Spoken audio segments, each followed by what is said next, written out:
Right, so we've used them in the past, the TileRite Bullnose wheel, the grinding wheel, which I've got ready on the TileRite grinder. We're also going to try out the Bullnose Sanding blocks as well. So the different grits to this, obviously that's 200 fine grit down to your 60 grit there as well. So we're going to give this a Bullnose around there and try out the sanding pads.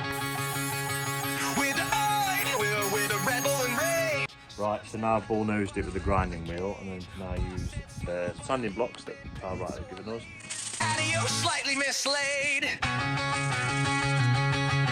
Marked it out, then I eyeball square. Laser level, nah, I just don't care.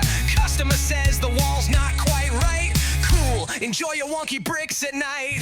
Cement in my hair, turf on my boots. Drop the fence, panel blamed it on Luke. She wanted curves, I gave her a ramp. This ain't a garden, it's a demo. As you can see just there in the video, we have used the TileRite bullnosing blade, or grinding wheel as they call it, and the sanding pads for the bullnose as well.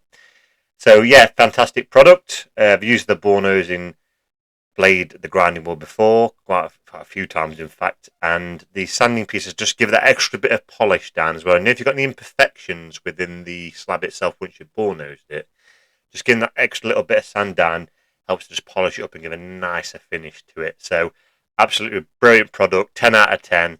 I would suggest anyone that does do any bullnosing just get them the sanding pads as well, just to finish it off. So I'll leave the link down below to the TileRite page so you can have a look at their stuff.